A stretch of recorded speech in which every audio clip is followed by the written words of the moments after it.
साथियों, संविधान दिन के उपलक्ष्य में IISS का यह स्थापना दिन है और इस अवसर पर अध्यक्षीय स्पीच देंगे माननीय वामन मेश्राम साहब, राष्ट्रीय अध्यक्ष बामसेफ नई दिल्ली। साथियों,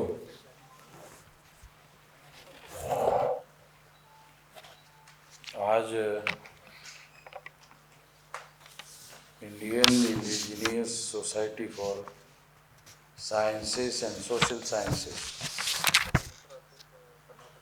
इस संगठन का स्थापना दिवस का कार्यक्रम मनाया जा रहा है। मेरे पास सबसे पहले डॉक्टर ओगले साहब जो आए और उनका कहना था कि बामसेफ की प्रेरणा से, बामसेफ के प्रयास से समाज में बहुत सारे संगठन बनाए जा रहे हैं और सारे देश भर में इस्टेब्लिश किए जा रहे हैं और बामसेफ की प्रेरणा से ऐसा हो रहा है। तो हम साइंटिस्ट लोग जो यूनिवर्सिटी में रिसर्च करते हैं या रिसर्च करवाने का काम करते हैं, जो नए स्टूडेंट्स आते हैं उनसे रिसर्च करवाते हैं, करवाते हैं, तो उन लोगों का यूनिक और अलग ऑर्गेनाइजेशन होना चाहिए। ऐसा विचार उन्होंने मेरे पास व्यक्त किया, तो मुझे लगा कि हम लोग कई प्रकार का संगठन बना रहे हैं बामसेफ के द्वारा प्रयास करके। तो ये आइडिया जब उन्होंने मुझे बताई तो मुझे ऐसा लगा कि एक नया क्षेत्र है और ये अनकवर्ड एरिया है और इस एरिया में रहने वाले जो लोग हैं वो संगठित क्षेत्र के बाहर है, तो इन लोगों को भी संगठित किया जाना चाहिए। और बामसेफ का जो नेटवर्क 31 राज्यों में 567 जिलों में और 4000 से ज़्यादा तहसीलों में, 22,000 से ज़्यादा ब्लॉक में, 1.5 लाख से ज़्यादा गाँवों में फैला है। एक बहुत बड़ी संगठित शक्ति हम लोग निर्माण कर चुके हैं। तो इस संगठित शक्ति का उपयोग रिसर्च करने और करवाने वाले जो लोग हैं उन लोगों का संगठन बनाने में भी किया जा सकता है। तो मैंने उनको कहा कि हाँ ठीक है, इसमें हम आपकी मदद करेंगे। तो संगठन की स्थापना आज हो रही है और उन्होंने बताया आप लोगों के सामने कि 17 स्टेट में हमारे सदस्य बन चुके हैं। ये तो आमतौर पे ऐसा तो कभी होता नहीं है। इसके पीछे बामसेफ का चमत्कार है। बामसेफ का नेटवर्क फैला हुआ है और हमने उनको कहा चलो स्थापना बाद में कर लेना है, नेटवर्क का पहले उपयोग कर लो। तो जब मैं पहले सारे देश भर में घूमता था, बहुत बार हम लोगों को रहने के लिए, खाने पीने के लिए भी व्यवस्था नहीं होती थी, मुश्किल होता था उस समय। अभी भारत का नॉर्थ ईस्ट रीजन अगर छोड़ दिया जाए, नॉर्थ ईस्ट रीजन में भी असम से भी आगे तक हम लोग अभी पहुंचे। तो 36 स्टेट है, उसमें 31 स्टेट में अभी हमारा नेटवर्क है और भारत के भौगोलिक सीमाओं के साथ लगे हुए जितने देश है वो सारे देश के बॉर्डर में जितने जिले हैं वो सारे जिलों में बामसेफ संगठन करेगा। तो बामसेफ के नेटवर्क का उपयोग रिसर्च करने और करने वाले जो लोग हैं हमारे, उनका संगठन बनाया जा सकता है। ऐसे लोग ज़्यादातर आइसोलेशन में रहना पसंद करते हैं। जो रिसर्च करने और करवाने वाले लोग हैं वो आइसोलेशन में रहना पसंद करते हैं। तो हम कोशिश करेंगे, बामसेफ के संगठन की मदद देंगे। ये जो संगठन है सारे देश भर में बनाने के लिए, क्योंकि बेसिक संगठन बामसेफ का बना हुआ होने की वजह से अभी संगठनाओं को बनाना आसान हो गया है। क्योंकि अभी अगर ये रिसर्च करने और करने वाले ये जो AA और SSS वाला जो संगठन है, अगर इसके लोग अपनी संगठन की शाखाएं बनाने के लिए अलग अलग राज्यों में घूमेंगे तो हमारे सेंट्रल ऑफिस से उनको केवल टेलीफोन नंबर लेकर जाना है। तो उनके वहाँ रहने की, अगर वो रेलवे स्टेशन पर उतर रहे हैं तो वहाँ लेने के लिए भी आ जाएंगे हमारे लोग, अपने घर में लेके जाएंगे। उनको सोने की, खाने पीने की यानी शुद्ध पेयजल पीने की भी व्यवस्था हो जाएगी। और अगर वो कहते हैं कि आपके कुछ रिसर्च करने वाले लोग परिचित है क्या, तो बोले हाँ है, 1-2 लोग हैं, चलो उनको मिलवा दो। मिलवाने का भी काम करेंगे ताकि उनको माध्यम बनाकर आप अपना संगठन खड़ा कर सकते हो और कम से कम समय में इसको बढ़ा सकते हैं। अब 17 स्टेट में तो स्थापना के पहले ही बना दिया, तो हम सबकी वजह से ही ये सब हो पाया, अन्यथा हो नहीं सकता।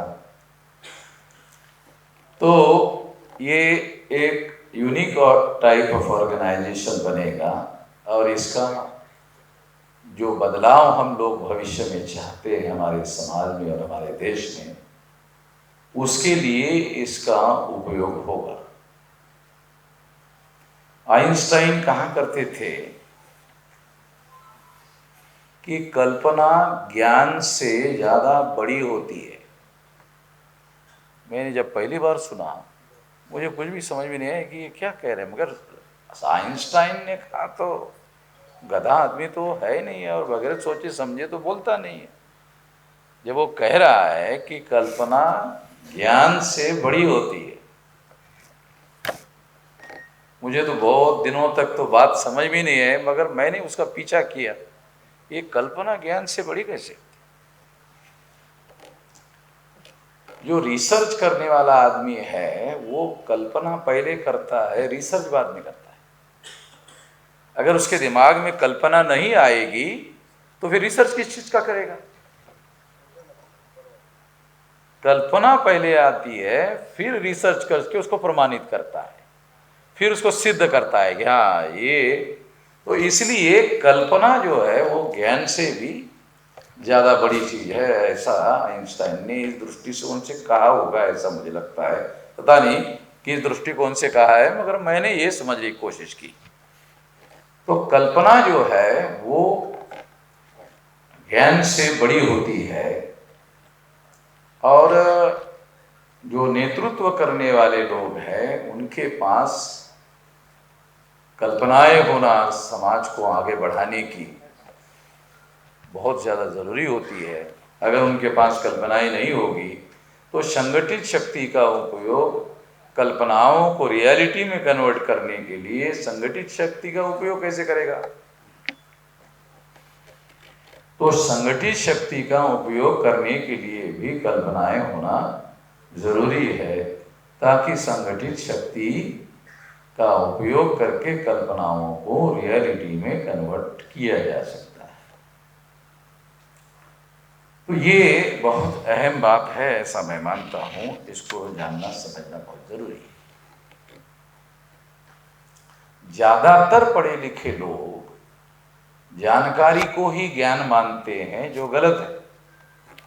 जानकारी ज्ञान नहीं है, जानकारी ज्ञान नहीं है। अगर इसको समझना है तो मैं सिंपल तर्क बताऊंगा कि अंग्रेजी में ज्ञान के लिए नॉलेज शब्द है और जानकारी के लिए इंफॉर्मेशन है। बहुत डीप में जाए बगैर जानकारी को अंग्रेजी में इंफॉर्मेशन कहते हैं और ज्ञान को अंग्रेजी में नॉलेज कहते हैं। ये दो शब्द अलग है, इसका मतलब है ये दो चीजें अलग अलग है। तो जानकारी क्या है? मियर डाटा। जानकारी क्या है? मियर डाटा। केवल डाटा मीन्स जानकारी। ज्ञान क्या है? Application of information. सिंप्लीफाइड कर देता हूं थोड़ा सा, ज्यादा तनाव नहीं रहेगा दिमाग में आपके। Application of information is a knowledge, या applied information is a knowledge. अगर आप जानकारी का उपयोग करोगे तो जानकारी ज्ञान में कन्वर्ट होगी। एक एग्जांपल देता हूं। आप रास्ते से चल रहे, आपको ठोकर लग गई। आप रास्ते से चल रहे, आपको ठोकर लग गई, तो आपको मालूम है जिस रास्ते से आप जा रहे हैं उस रास्ते पर यहां यहां पत्थर है। आपको जानकारी है, दूसरे दिन उसी रास्ते से जा रहे, और जब दूसरे दिन गए दोबारा ठोकर लग गई वहीं पर। इसका मतलब जानकारी थी, एप्लीकेशन नहीं किया। जानकारी थी, वहां पत्थर है। अगर उस जानकारी का उसने एप्लीकेशन किया होता कि यहां यहां पत्थर है, मुझे बचकर चलना चाहिए, एप्लीकेशन अगर किया होता तो ठोकर नहीं लगती। तो ये जानकारी अगर आप अप्लाई करोगे तो जानकारी जानकारी नहीं रहेगी, वो ज्ञान में रूपांतरित हो जाएगी और इससे आपको फायदा होना शुरू हो जाएगा। मैं कई बार कार्यकर्ताओं को ये कहता हूं, जो पढ़े लिखे लोग हैं, हम कह सकते हैं कि वो जानकार लोग हैं। अगर जानकारी भी आसानी से उपलब्ध नहीं होती है, कितने हमारे SC ST OBC माइनॉरिटी के लोग हैं जो अपने घर में डेली अखबार लगाते हैं। मैं कई लोगों के घर में जाता हूं तो कह दो आजचा पेपर वाचायला मिळेल? नाही, आमच्याकडे आम्ही पेपर वगैरे काय वाचत नाही, डोकं विनाकारण टेन्शन होतं, कशाला वाचायचं? आप पढ़ते हो तो आपका टेंशन होता है, आपको टेंशन होता है। आप नहीं पढ़ते हो तो क्या टेंशन नहीं होता? बहुत सारे दुनिया में ऐसे लोग हैं जो आपको टेंशन पैदा करने का ही काम करते रहते हैं। आपको छोड़ते थोड़ी है, आपको ऐसे फ्री थोड़ी छोड़ेंगे वो। तो आपको इस दुनिया में कॉन्शियस एफर्ट्स करना चाहिए, तो जानकारी के लिए भी कॉन्शियस एफर्ट्स करना चाहिए। जानकारी के लिए भी आपको कॉन्शियसली एफर्ट्स करना पड़ेगा, और तब जानकारी इकट्ठा होगी। वो इकट्ठा जानकारी फिर आप एप्लीकेशन करते हो। उसके बाद जानकारी ही नहीं है तो एप्लीकेशन कहां से करोगे? पहले जानकारी होना जरूरी है, उसके बाद एप्लीकेशन होना जरूरी है। एप्लीकेशन के लिए हुनर चाहिए, स्किल चाहिए। कोई भी आदमी हर जानकारी का उपयोग एप्लीकेशन करने के लिए नहीं कर सकता, उसके पास इस तरह का हुनर चाहिए, तब जाकर के कर सकता है। कोई जानकारी का उपयोग बढ़िया भाषण देने के लिए कर सकता है, मगर उसके पास बोलने का हुनर हो तो कर सकता है। बढ़िया बोलने का हुनर नहीं हो तो फिर कैसे करेगा? हुनर होना बहुत जरूरी है। हुनर जन्म से आपको मिलता नहीं, जन्मजात नहीं। हुनर जन्मजात नहीं है। मुझे बैठकर भी बोलना नहीं आता था, खड़े होकर बोलना ज़्यादा हौसला और हिम्मत की ज़रूरत होती है। प्रेजेंटेशन करना और अलग बात है, प्रेजेंटेशन करना सामान्य बात नहीं है, बहुत ज़्यादा मुश्किल मामला है। तो ये सारी चीज़ें जो है वो हमारे लोगों के लिए बहुत ज़्यादा ज़रूरी बातें हैं। मैं कहते रहता हूँ कि जो संगठन बनाने, चलाने, संचालन करने वाले और रिजल्ट निकालने वाले लोग हैं, उनके पास क्या होना चाहिए? उनके पास लोग क्या जानते हैं, इसकी जानकारी होनी चाहिए। लोग क्या जानते हैं, इसकी जानकारी होनी चाहिए। दूसरी बात, जो जानते हैं उसमें कितना सही जानते हैं, इसकी जानकारी होनी चाहिए। तीसरा, कितना गलत जानते हैं, इसकी जानकारी होनी चाहिए। अगर इतनी बातें आपके पास है तो आपको पता चल जाएगा कि लोगों को क्या समझाना जरूरी है। इतनी बातें अगर आपके पास है तो आपको बोलने के पहले समझ में आएगा लोगों को क्या समझाना जरूरी है। अगर आप बोलने में ध्यान रखोगे कि लोगों को जो आप बोल रहे हो वो लोगों को समझ में आना चाहिए, तो बोलने का कोई मकसद है। अगर आपकी बोली हुई बात अगर लोगों को समझ में नहीं आती है तो आपके बोलने का कोई मतलब नहीं, कोई अर्थ नहीं। क्योंकि हम जिन लोगों के लिए जिस प्रतिबद्धता के साथ काम कर रहे हैं वो प्रतिबद्धता को हमेशा ध्यान में रखते हुए बोलना चाहिए। केवल बोलते रहना ये कोई मकसद नहीं हो सकता, क्योंकि उसका कोई न कोई फायदा जो सुनने वाले लोग हैं उनको होना जरूरी है। ये कहना बहुत गलत होगा कि ब्राह्मण परिवर्तन के विरोधी है। मैं इस बात को नहीं मानता हूं कि ब्राह्मण परिवर्तन के विरोधी है। ब्राह्मण अपने जीवन में सबसे पहले परिवर्तन लाते हैं। ये बात अलग है कि आपके लिए परिवर्तन का विरोध करते हैं, मगर परिवर्तन अपने जीवन में सबसे पहले लागू करते हैं, क्योंकि उनको मालूम है कि परिवर्तन का हमें जरूर फायदा होना चाहिए। दूसरों को परिवर्तन का फायदा नहीं मिलने देना चाहिए। तो हमें ये फर्क समझ में आना चाहिए दो चीजों का। ब्राह्मण परिवर्तन के विरोधी नहीं है, परिवर्तन का आपको फायदा नहीं होना चाहिए इसके वो विरोधी है। अपने जीवन में परिवर्तन लाते हैं। आप लोगों को याद होगा कि वो महिलाओं के पढ़ाई के बहुत विरोधी थे, मगर अब ब्राह्मणों के घरों में महिलाओं को पढ़ने के लिए विरोध नहीं किया जाता, अभी नहीं किया जाता, क्योंकि मालूम हो गया कि अगर महिलाएं पढ़ लेगी तो फिर हमारे परिवार में उसका सबसे ज्यादा फायदा होगा। मालूम हो गया विदेश में जाने से, विदेश में पढ़ाई करने से बहुत ज्यादा फायदा होता है।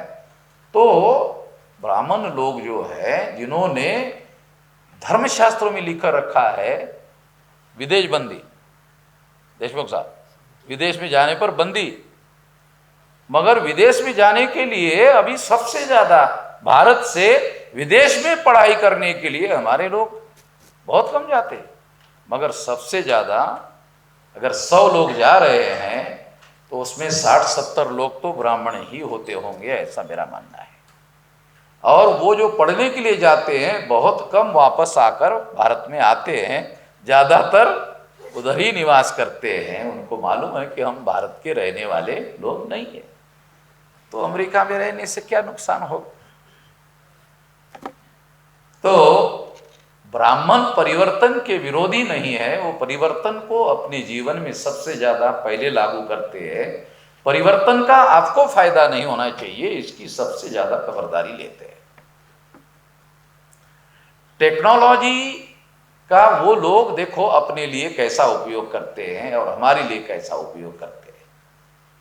जब रामायण बनाया तो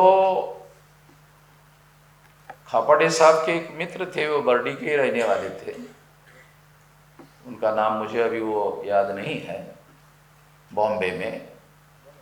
तो उनके पास मैं एक बार गया तो उन्होंने कहा ये देख। मैंने कहा है क्या है? कहा कि ये कंप्यूटर है। क्या ऐसा है? हाँ, ये 25 करोड़ रुपए का कंप्यूटर है। 25 करोड़? इसकी क्या विशेषता है? 25 करोड़ का क्यों है? हाँ, उसका नाम था वामनराव मोहिले। तो कहा 25 करोड़ रुपए का। इतना नहीं, इसकी क्या विशेषता है? बोले ये रामानंद सागर ने जो रामायण बनाया वो मेरे पास आकर वो शूटिंग करता था दारा सिंह की। दारा सिंह ऐसा खड़ा रहता था, वो शूटिंग करता था वो खड़ा जो दारा सिंह शूटिंग का मेरे पास लेकर आता था, मैं उसको ऐसा दौड़ाता।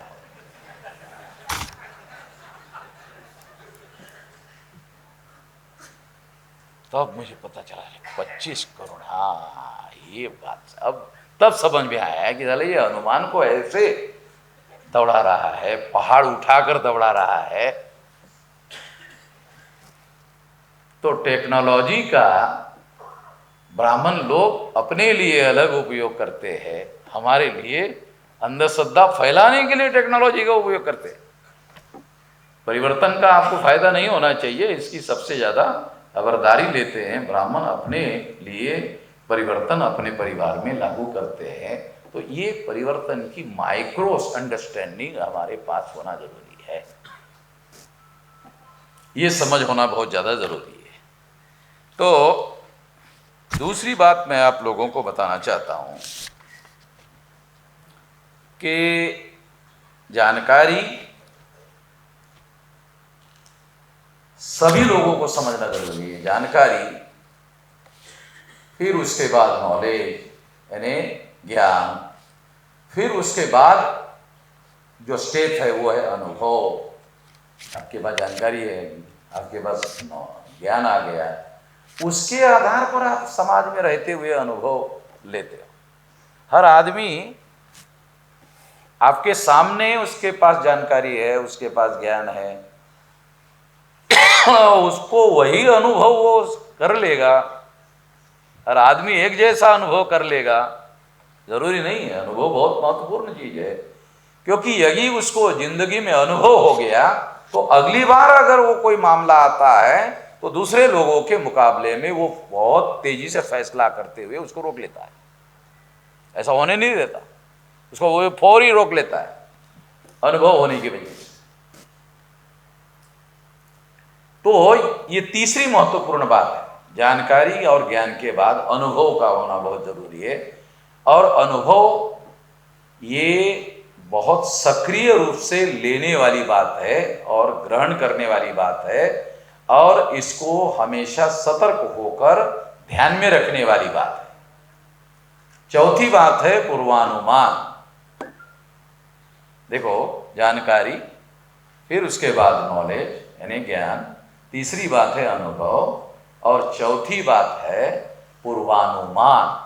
पूर्व अनुमान, कोई चीज होने के पहले मालूम होना। जैसे 1000 किलोमीटर दूर बहुत तेजी से बरसात हो गई है, बहुत तेजी से बरसात हो गई है, और 1000 किलोमीटर के बाद डैम है, तो उसका जो चीफ इंजीनियर है उसको मालूम हो जाएगा कि इतने दिन में ये डैम में इतना इतना क्यूसेक मीटर पानी आएगा, और इतना पानी आने से ये डैम को खतरा पैदा हो सकता है, तो इतना पानी, इतना दरवाजा जो है ओपन करना होगा और पानी छोड़ना होगा आगे। तो जो पूर्वानुमान है वो पानी पड़ गया उसको 1000 किलोमीटर दूर, मगर वो नदी आ रही, तो वो नदी में जो पानी आ रहा है वो आएगा ही, उसके डैम में आना ही आना है, तय। पूर्वानुमान कर लिया।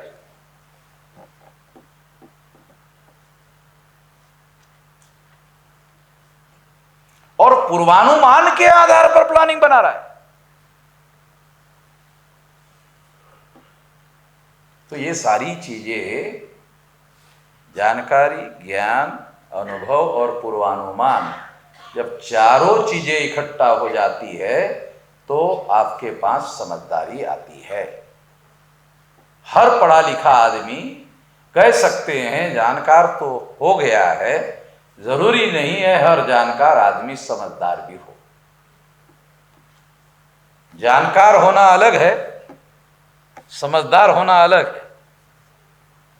तो जो रिसर्च करने वाले लोग अकेले अकेले रहते हैं, ज्यादातर रिसर्च करने वाले लोग अकेले अकेले रहते हैं, तो मेरा मानना है उनके समझदार ना होने की वजह से ऐसा है। अच्छा नहीं लगेगा आप लोगों को सुनने को, मगर ये मैं कह रहा हूं, वो अकेले अकेले रहते हैं तो उसका कारण वो समझदार नहीं है, जानकार बहुत ज्यादा है, समझदार नहीं है। जंगल के जानकर, जंगल के जो जानवर है उनको असुरक्षित होने का भाव होता है, इस वजह से वो समूह में रहते हैं। तो आदमी को तो, आदमी और जानवर में तो बहुत फर्क है, तो उसको तो ज्यादा होना चाहिए ये सारी बातें, और उसको समूह में रहने के लिए ज्यादा कोशिश करनी चाहिए, कॉन्शियस कोशिश करनी चाहिए। तो जो हम जिस समाज के लोग हैं 2-3 हजार साल के पीड़ित हैं, क्योंकि ईसा पूर्व 185 को जो हत्या हुई सम्राट बृहदत्त मौर्य की, उस तारीख से हमारे ऊपर संकट आया हुआ है। हमारे ऊपर जो संकट आया हुआ ना, हम जितने मूल्यवासी है उन पर संकट आया है। ईसा पूर्व 185 को सम्राट बृहदत्त मौर्य की हत्या पुष्यमित्र शुंग नाम के ब्राह्मण ने की, उस तारीख से हमारे ऊपर संकट आया हुआ है, और अभी भी हम संकट के प्रभाव क्षेत्र में ही है। तो इस संकट के प्रभाव क्षेत्र से निकलने के लिए केवल जानकार होने से काम नहीं चलेगा, समझदार होना जरूरी है। तो मैं 45 साल से काम कर रहा हूं संगठित, इतने बड़ी ताकत, 2 बार भारत बंद करवाया, सरकार को बहुत सारी चीजें करने के लिए मजबूर किया, इतना बड़ा संगठन हमने बनाया 45 साल से। ये 45 साल से मेरी जिंदगी में मैंने 2 बहुत बड़ा अनुभव, 2 सबक मैंने सीखे। एक, हमारे जो लोग हैं, हमारा जो समाज है, SC ST OBC के जो लोग हैं, उनकी औकात कितनी है, तो वो आपस में लड़ सकते हैं। मैं जो अपनी जिंदगी में जो सबक सीखा, हमारे लोगों की औकात कितनी है, तो वो आपस में लड़ सकते हैं, इतनी उनकी औकात है। उनकी औकात इतनी नहीं है कि अपने दुश्मन को आइडेंटिफाई करे और इकट्ठा होकर उसके खिलाफ लड़े, इतनी औकात नहीं है। ये बहुत कड़वा तजर्बा जो है, मैं 45 साल से, बहुत कड़वी बात है ये, मगर ये मैंने अपनी जिंदगी में 45 साल का बहुत कड़वा अनुभव ध्यान में रखते हुए ये आपको बता रहा। दूसरी बात, हमारे लोगों का संगठित प्रयास असफल क्यों होता है? ज्यादातर असफल। बाबा साहब अम्बेडकर की बात आप देखेंगे कि लगभग संगठित प्रयास हमारे सफल नहीं है, एक काशीराम जी को अगर छोड़ा जाए तो ज्यादातर लोग असफल है। तो ये असफल होने का ये एक बहुत बड़ा कारण जो मैं जानता हूं, संगठित होने के बाद हमारे जो लोग हैं वो संगठन में, फॉर्मल ऑर्गेनाइजेशन में अथॉरिटी देनी पड़ती है, तभी वो काम कर सकता है। अथॉरिटी को डेलीगेट करना पड़ता है, तब वो संगठन बनता है। फॉर्मल, इनफॉर्मल नहीं, फॉर्मल 2 प्रकार है, एक फॉर्मल ऑर्गेनाइजेशन है, एक इनफॉर्मल ऑर्गेनाइजेशन है। मैं फॉर्मल ऑर्गेनाइजेशन की बात कर रहा हूँ, जो मैं चलाता हूँ, मेरा अपना तजर्बा है, वो बता रहा हूँ। तो जब लोगों को अथॉरिटी दी जाती है, हमारे समाज के लोगों को, तो वो ज्यादातर मिसयूज करते हैं। तजर्बे की बातें, किताबी बातें नहीं है, ज्यादातर मिसयूज करते हैं। अथॉरिटी इसलिए नहीं दी जाती है कि वो मिसयूज करे, अथॉरिटी टूवर्ड्स अचीविंग अ गोल। तुमको अथॉरिटी इसलिए दी जाती है कि तुम उद्देश्य को पूरा करने के लिए उस अथॉरिटी का प्रयोग करे। मगर हमारे लोग विफल इसलिए होते हैं क्योंकि वो अथॉरिटी का मिसयूज करना सीख गए हैं। अथॉरिटी का यूज करने के लिए जो प्रतिबद्धता, जो ईमानदारी और जो गहराई से हमारे समाज के प्रति हमारी प्रतिबद्धता होनी चाहिए, उसका बहुत बड़ा अभाव है। हम सेल्फ सेंटर्ड है। हमें पढ़े लिखे होने से क्या हुआ जानते हो? पढ़े लिखे, मेरे तजर्बा, पढ़े लिखे होने से हम ज्यादा से ज्यादा सेल्फ सेंटर्ड हो गए, आत्म केंद्रित हो गए। अपने बारे में ज्यादा सोचने वाले हो गए हैं, अपने समाज के बारे में ज्यादा सोचने वाले नहीं हुए। ये पढ़े लिखे होने का ये बहुत बड़ा नुकसान हुआ हमारे समाज को। हमारे लोगों को, जिनको भी बहुत बड़ी बड़ी नौकरियां मिली है, बड़ी बड़ी पोस्ट मिली है, 2-2, 3-3 लाख रुपए की सैलरी मिलती है, जिन लोगों को मिलती है, वो समाज के कीमत पर उनको मिलती है। शेड्यूल कास्ट के नाम पर रिजर्वेशन मिल गया। अब कामले अगर आईएएस हो गया तो वो समाज के नाम पर रिजर्वेशन मिल गया, उस रिजर्वेशन में से कामले को मिला, उसके नाम पर लिखा हुआ नहीं है, कामले के नाम पर लिखा हुआ नहीं है, वो शेड्यूल कास्ट के नाम पर लिखा हुआ है, मगर कामले को मिला।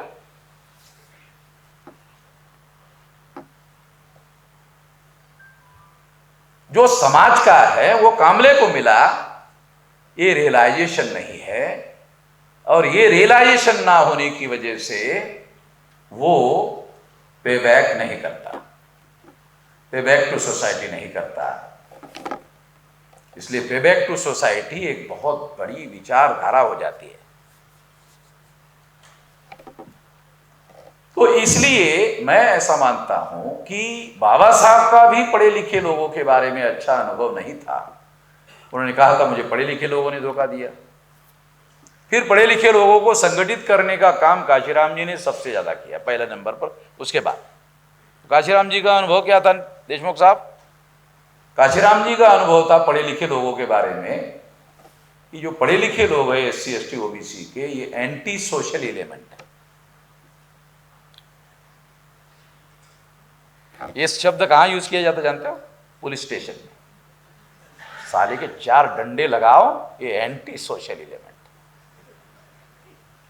ये जो शब्द यूज किया जाता है एंटी सोशल एलिमेंट, ये पुलिस चौकी में इस्तेमाल होता है। साले के 4 डंडे लगाओ, ये साला एंटी सोशल एलिमेंट। ये काशीराम जी का तजर्बा था। मैं अपना तजर्बा बताता हूं। मैं लोगों को जाकर समझाता हूं, फिर लोग सवाल पूछते हैं, मुझे 10 सवाल पूछा, मैं 10 सवाल का जवाब दे देता हूं।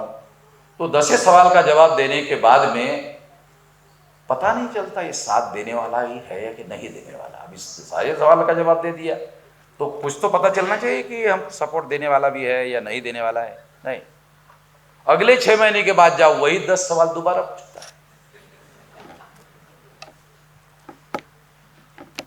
मेरा तजर्बा बता रहा हूं, हर एक का अपना अपना तजर्बा है। तब मुझे लगता है बाबा साहब ने, पढ़े लिखे लोगों ने मुझे धोखा दिया, ऐसा क्यों कहा? काशीराम जी ने एंटी सोशल एलिमेंट कहा। कोई दुश्मनी तो मेरे ख्याल से बाबा साहब की भी पढ़े लिखे लोगों के साथ नहीं थी, काशीराम जी की भी कोई निजी दुश्मनी नहीं थी।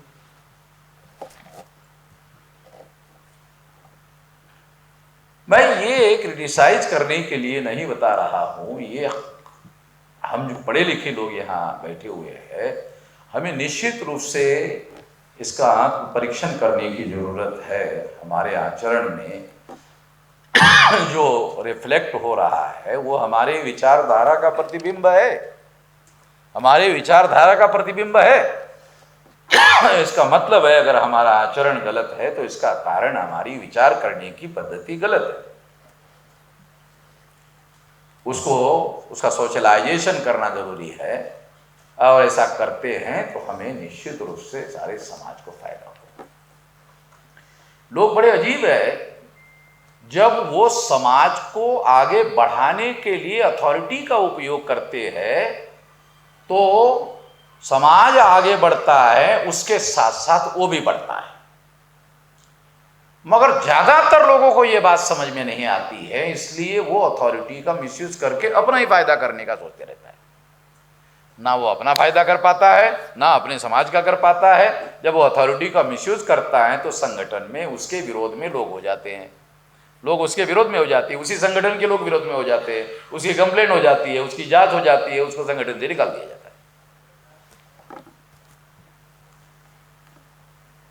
तो आप समाज को साथ में लेकर ही बढ़ सकते हो, आप अकेले आगे नहीं बढ़ सकते।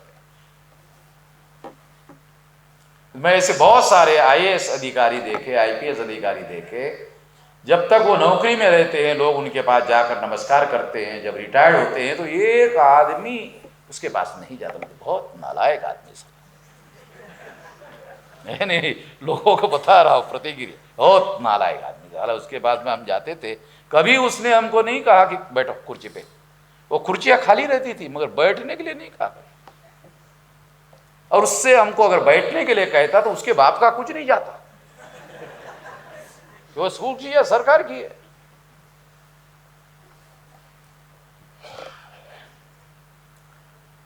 तो ज्यादातर आप लोग हैरान हो जाओगे सुनकर कि कुछ अधिकारी तो मुझे टेलीफोन करके, मेश्राम साहब आप इतना बड़ा संगठन चलाते हैं, पढ़े लिखे लोगों का संगठन चलाते हैं, मेरी लड़की शादी हो गई, कोई लड़का वड़का है क्या?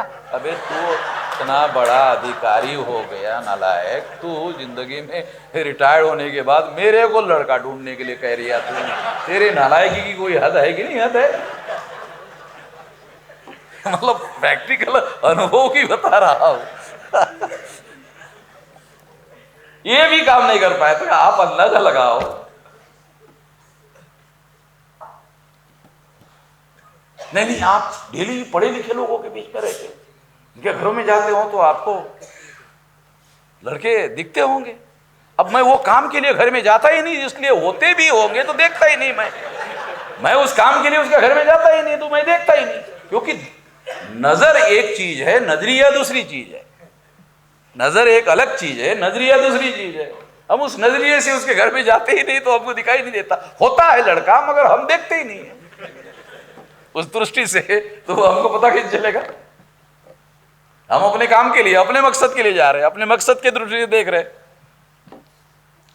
तो इस तरह से बहुत सारा अनुभव है, बहुत सारी बातें हैं।